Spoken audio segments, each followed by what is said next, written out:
നമ്മൾ ഇന്ന് സംസാരിക്കാൻ പോകുന്ന ടോപ്പിക് ബോൺ ഗ്രാഫ്റ്റിങ്ങിനെ കുറിച്ചാണ്.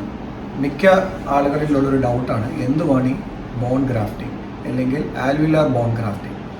ഈ ആൽവിലാർ ബോൺ ഗ്രാഫ്റ്റിംഗ് ചെയ്യുന്നത് മുറി അണ്ണാക്ക് ശസ്ത്രക്രിയയ്ക്ക് ശേഷം ഉള്ള ഒരു നെക്സ്റ്റ് സ്റ്റേജ് സർജറിയാണ്.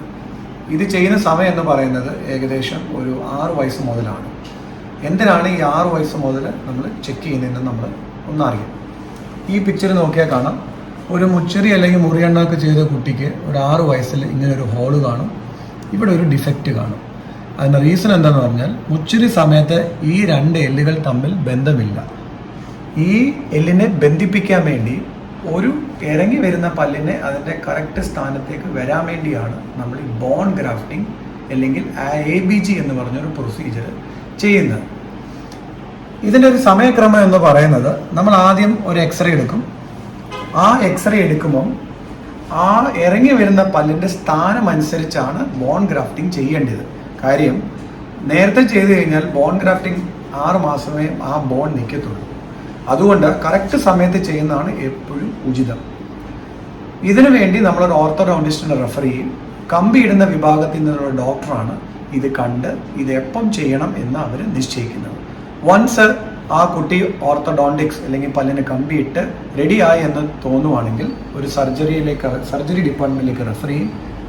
നമ്മൾ എങ്ങനെയാണ് ചെയ്യുന്നതെന്ന് പറഞ്ഞാൽ ആ വിടവിൻ്റെ ആ സ്ഥാനത്ത് നമ്മൾ കട്ടിട്ട് എല്ലുകൾ പല സ്ഥലങ്ങളിൽ നിന്ന് എടുക്കാം. ഒന്നെങ്കിൽ നമ്മൾ ഇടുപ്പിൽ നിന്ന് എടുക്കാം, അല്ലെങ്കിൽ നമുക്ക് ആർട്ടിഫിഷ്യൽ ബോൺ ഗ്രാഫ്റ്റിംഗ്.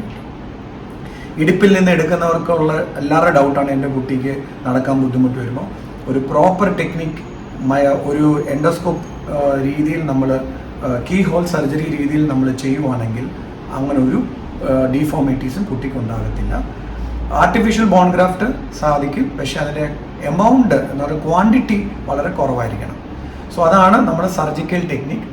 സർജറി ചെയ്ത് കഴിഞ്ഞ് 2 ദിവസം ഹോസ്പിറ്റൽ അഡ്മിഷൻ, അത് കഴിഞ്ഞ് ഡിസ്ചാർജ്. അതിനുശേഷം കുട്ടിയുടെ ഈ ഒരു കംപ്ലീറ്റഡ് കേസാണ്. ഇത് മുമ്പ് കാണിച്ച കേസാണ്. ഇത് കണ്ടോ, പല്ല് ഇറങ്ങി വരാൻ തുടങ്ങി. പല്ല് ഇറങ്ങി വന്നാൽ പല്ലിനെ കമ്പിയിട്ട് ഈ എല്ലാം ഒന്നാകും. ഇതാണ് എക്സ്റേ. ഇതൊരു വിടവുണ്ടായിരുന്നു, ഇവിടെ നമ്മൾ ബോൺ ഗ്രാഫ്റ്റ് ചെയ്തു. ഈ പല്ല് ഇറങ്ങി വന്നു. കറക്റ്റായിട്ട് ഓർത്തോഡോണ്ടിക്കലി അവർക്ക് അലൈൻ ചെയ്യാൻ പറ്റും. സോ ആൽവിലാർ ബോൺ ഗ്രാഫ്റ്റിംഗ് ഒരു അടിസ്ഥാനമായ ഒരു സർജറിയാണ്. അത് നിങ്ങളുടെ ക്ലെഫ്റ്റ് ടീമുമായിട്ട് ബന്ധപ്പെട്ട് അതിനെക്കുറിച്ച് നിങ്ങൾ നിശ്ചയിക്കണം എന്ന്